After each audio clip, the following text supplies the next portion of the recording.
यो बहुत ठुलो कुरो हो। हामी कबीरपन्थीहरूले यसरी आँट गरेर आफ्नै घरमा साहेबलाई निम्तो गरेर निम्ताएर उनकै विधि विधान अनुसार सात्विक यज्ञ गराउनु ठुलो पुण्यको काम हो र यस्तो पुण्यको काम उहाँ लगायत उनका परिवारहरूले सोचेर सम्पन्न गराउनु भयो र परम दयालु सद्गुरु कवीर साहेबको असीम कृपा उहाँको सम्पूर्ण परिवारलाई सदा बनिरहोस् र यस्तो सौभाग्य हामीहरूले पनि पाउन सकौँ भन्ने म साहेबलाई अर्जी गर्न चाहन्छु। ऐतिहासिक भेला जस्तो लाग्छ मलाई।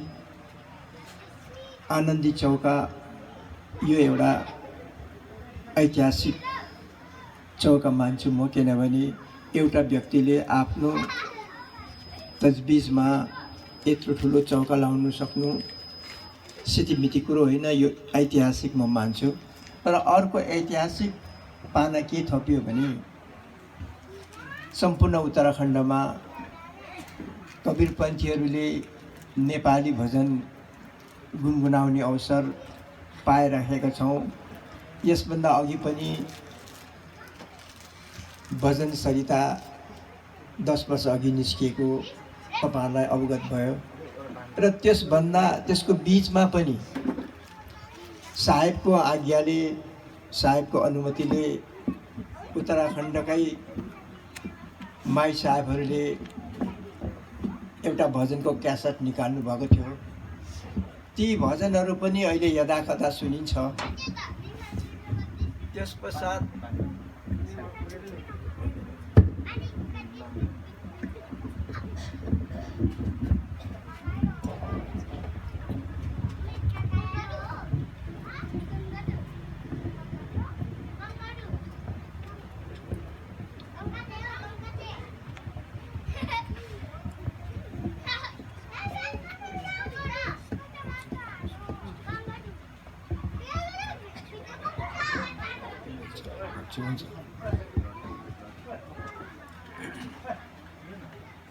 त्यसपश्चात पनि गोरुबथानबाटै हाम्रो विकास साहेबले उनको निजी प्रयासमा एउटा क्यासेट निकाल्नु भएको थियो र त्यो क्यासेटको भजनहरू पनि यदाकदा हाम्रा नानीहरूले गुनगुनाइरहेको म देख्छु।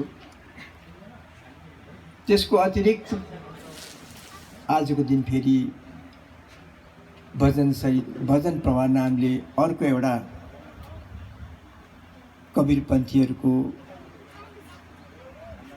प्रयासले सद्गुरु कवीर साहेबको आस्था र विश्वास राख्नेहरूले आफ्नै भावनाले प्रेरित भएर लेखिएका भजनहरू हाम्रा भजन कबीरपन्थी भजन गायकहरूले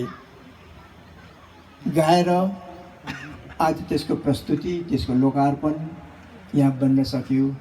यो एउटा ऐतिहासिक क्षण म मान्छु। अहिलेसम्म हामीले बरु उत्साह गरेर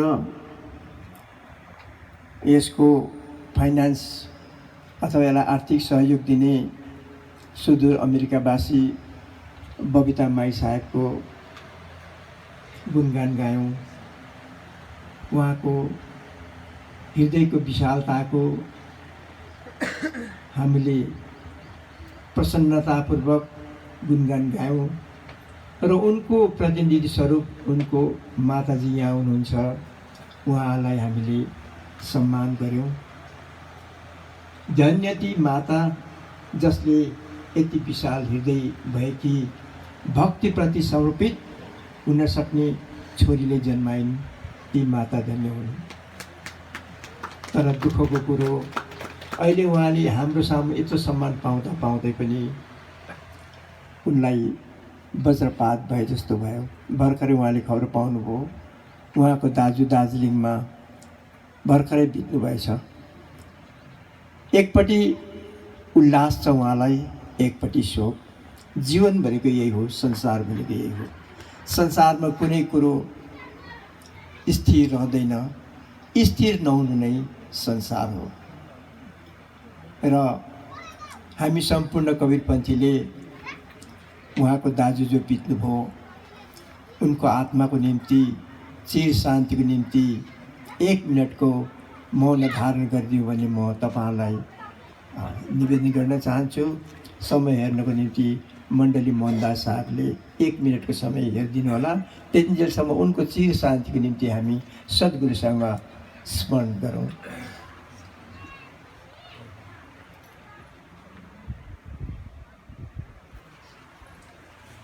साहेब बंदगी सुरू।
साहेब बंदगी।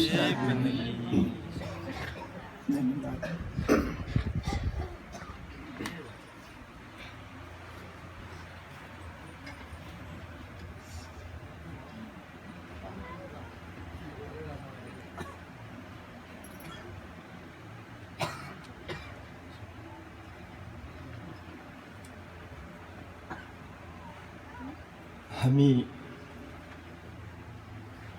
कवीरपन्थीहरू जति पनि कवीर साहबका भक्तहरू छौँ र हामीले कवीर पन्थको नियमभित्र जे जति विधानहरू गर्दै ल्याएका छौँ र ती विधानहरूको बारेमा सम्पूर्ण जानकारी राख्नु अति आवश्यक छ। हामी अहिले परम्परा अनुसार हाम्रा पूर्वजले जे जति गर्दै ल्याए त्यसलाई अन्धानुकरण गरेर जस्ताको तस्तै गर्ने प्रयास हामीले गर्दैछौँ। तर त्यो गरिएको कर्महरू विधानहरूमा वास्तविकता के छ, त्यसको वैज्ञानिकता के छ, यसलाई हामीले कहिले बुझ्ने चेष्टा गरेका छैनौँ। त्यसैले कवीर पन्थभित्र रहेर पनि कवीर पन्थको नियम नीतिदेखि हामी पूर्ण रूपले जानकारी नभएको कारणले गर्दा नै हामीलाई कहिलेकाहीँ यो पन्थभित्र विश्वास डगमगाउँछ। मैले सुन्दैछु कतिजना हाम्रा कवीरपन्थीहरू यस पन्थीलाई छाडेर यताउता मन भड्काउने गरेको पनि सुन्नमा आउँछ। यसको मूल कारण के हो त? वास्तविक कवीर पन्थ के हो र कवीर पन्थमा हामी किन चाहिँ हामी भित्रिएका छौँ? कवीर साहब को हुनुहुन्छ र कवीर साहबले हामीलाई के दिएर जानुभयो, त्यसको बारेमा हामीले त्यति गहिरो अध्ययन गरेका छैनौँ। र सद्गुरु कवीर साहब यस संसारमा मानव जातिको कल्याणको निम्ति, कवीरपन्थीको लागि मात्र होइन, सम्पूर्ण मानव जातिको कल्याणको निम्ति उनी यस धराधाममा अवतीर्ण हुनुभएको हो। उनले कवीरपन्थीहरूलाई मात्र माया गरेनन्, सम्पूर्ण मानव जातिको निम्ति उनले आफ्नो 120 वर्षको आयु सम्पूर्ण मानव जातिको आत्मिक कल्याणको निम्ति दिएर गए। यसमा हिन्दू त छँदैछन्, मुस्लिमहरू पनि छन् कवीरपन्थमा, सिखहरू पनि छन्, त्यसबाहेक अन्य कतिपय यस्ता सम्प्रदायहरू छन् जसले कवीर साहबलाई आफ्नो गुरुको रूपमा मानिलिएका छन्, जबकि उनीहरूले यस पन्थभित्र त छैनन्, तर सद्गुरु कवीर साहबलाई उहाँहरूले आफ्नो गुरुको रूपमा मानिलिएका छन्। र जो हामी जो कवीरपन्थी छौँ, हामी कवीरपन्थीहरूको निम्ति सद्गुरु कवीर त हाम्रो आदर्श हुन्। उनले जे जति संसारको मानव जातिको निम्ति कल्याणको निम्ति जे जति गरेर गए त्यसैलाई मन पराएर त्यसैलाई राम्रो लागेर हाम्रा पूर्वजहरूले यस कबीरपन्थीलाई अपनाएका हुन् र ती राम्रा कुराहरू के छन् हामीले सोच्नुपर्ने समय आएको छ।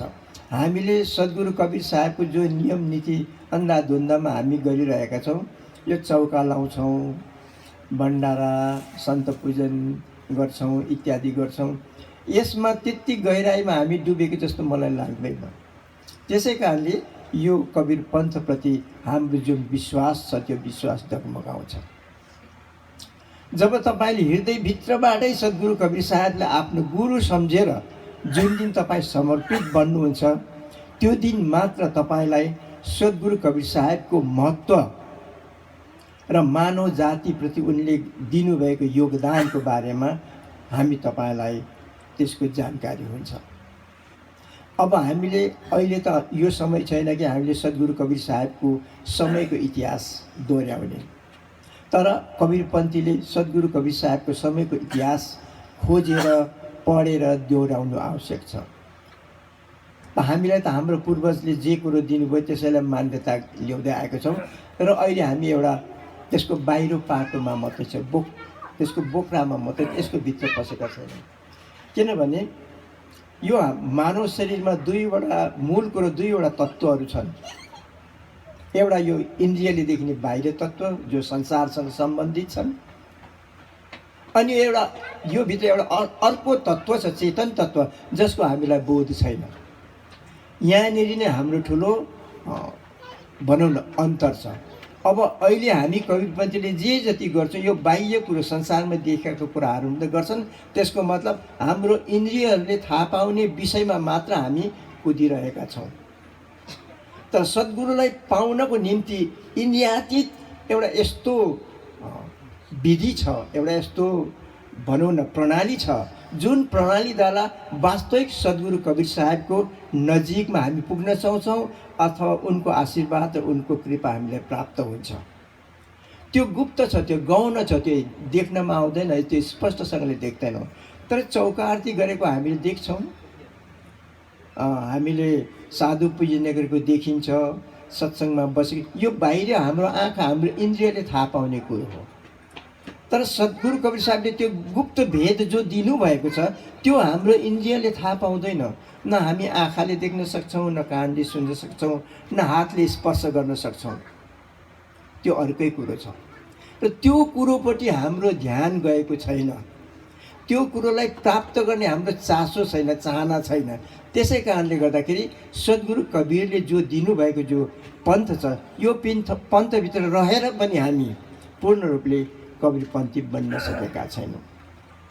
सद्गुरु कबीर साहेबले दुईवटा बाटो हामीलाई विशेष रूपले दिनुभएको छ, एउटा ज्ञानको बाटो, एउटा भक्तिको बाटो। अब न त हामी ज्ञानको बाटोलाई पहिलाएर अघि बढ्न सक्छौँ, न भक्तिको बाटोमा नै हामी सही हिँड्न सक्छौँ। हामी दोधारोमा छौँ।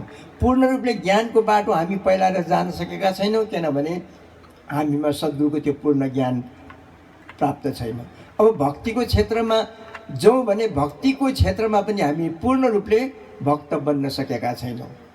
र यी दुईवटा बाटो जुन चाहिँ मार्गहरू दिएको छन् सद्गुरु कबीर साहेबले, हामी चाहिँ वास्तवमा ज्ञानको मार्गभन्दा भक्तिको मार्गमा हिँड्ने हो। त भक्तिको मार्गमा हिँड्नको निम्ति सबैभन्दा ठुलो कुरो के रहेछ भने गुरु, र गुरुमा पूर्ण रूपले आत्मसमर्पित बन्न सक्नुपर्छ। तब मात्रै त्यो व्यक्ति भक्तिको मार्गमा अघि बढ्न सक्छ। तर यस्तो हामी बन्न सकेका छैनौँ। भक्तिको मार्गमा अघि बढ्नको निम्ति गुरु सर्वेसर्वा हो। हामीले गुरुको बारेमा बिहान गुरु महिमा जे जति गाउँछौँ त्यो सबै कुराहरू भक्तिको मार्गमा अग्रसर हुनेहरूको निम्ति हो, ज्ञान मार्गीको निम्ति होइन। ज्ञान मार्गको निम्ति जब हामी जान्छौँ भने ज्ञानको बारेमा अब हामीले यो शरीरको जो हाम्रो शरीरभित्र जुन वस्तुहरू छ त्यसको बारेमा हामीलाई जानकारी हुनुपर्छ। मेरो शरीर कुन तत्त्वले बनेको छ, मेरो शरीरमा कुन कुन वस्तुहरू छ र ती वस्तुहरूले मलाई के गराउँछन्, त्यसको निधि खोजी गरेर, ग्रन्थहरूको अध्ययन गरेर, सन्त महात्माहरूको सत्सङ्ग गरेर आफूभित्रको शरीरको त्यो भागहरूलाई अब हामीले खोज्दै खोज्दै लगेर त्यसको माध्यमबाट हामीले सद्गुरु प्राप्त गर्न सक्छौँ। र यही कुरो चाहिँ अब हामीले गर्न नसकेको कारणले गर्दाखेरि र गर्नु नसक्ने भएको हुनाले सद्गुरुले हामीलाई भक्तिको मार्ग दिनुभएको छ। तर यो भक्तिको मार्गमा पनि हामी पूर्ण रूपले अघि बढ्न सकेका छैनौँ, किनभने भक्तिको मार्गमा धेरै बाधाहरू छन्। वास्तवमा बाधा त छैनन्, तर ती बाधाहरू हामी आफै स्वयंले नै उब्जाएका बाधाहरू हुन्। हामी जस्तो प्रकारले एउटा समाजमा बस्छौँ, समाजमा तलमाथि केही न केही त भइबस्छ। एउटा समाजमा बसेपछि त्यो समाज एकदम सलल पानी जस्तो बग्दैन। त्यो समाजमा छुटपुट केही न केही भइरहन्छ। केही न केही भइरहेपछि हामी त्यसैमा अल्झिरहन्छौँ र हामी भक्तिको मार्गमा अघि बढ्न सक्दैनौँ। र भक्तिको मार्गमा अघि बढ्ने व्यक्तिले सबैभन्दा पहिलो त गुरुमा सम्पूर्णकोले न्यौछार बन्न सक्नुपर्छ। अगर हामीले गुरुमा सम्पूर्ण रूपले न्यौछार बन्न सकेनौँ भने हाम्रो भक्ति मार्गमा थुप्रै बाधाहरू पर्छन् र हामीलाई यो भक्तिबाट पाउनुपर्ने जुन आनन्द छ नि, जो परमानन्द भनिन्छ, त्यो हामीले पाउन सक्दैनौँ। ज्ञान मार्गमा त अब हामी बढ्न निकै गाह्रो छ। ज्ञान मार्गमा बढ्न धेरै गाह्रो छ, किनभने हामीले त्यति समय पनि पाउँदैनौँ। ज्ञान मार्गको माध्यमबाट अझ अमरलोकमा पुग्न निकै गाह्रो छ। तर भक्तिको मार्गबाट एकदम सजिलो छ, एकदमै सजिलो। तर यो भक्तिको मार्गमा हिँड्नलाई हामीलाई सबैभन्दा ठुलो मानिसमा यो चारवटा अन्तःकरण हुन्छ: मन, बुद्धि, चित्त र अहङ्कार।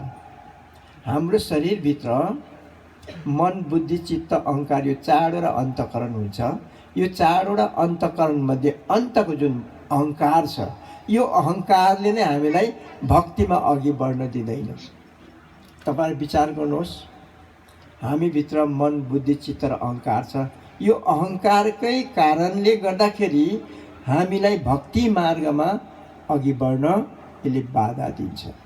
यो अहङ्कारको कारणले गर्दा हामी समाजमा म अरूभन्दा ठुलो हुँ, ऊभन्दा म अलग छु, मेरो स्तर भिन्दै हो भन्ने एउटा भावना आउँछ। यही अहङ्कारकै कारणले गर्दा म त्यो सन्तको चरणमा पर्दिनँ, मेरो निधार उसको चरणमा पार्दिनँ, किनभने कति समाजमा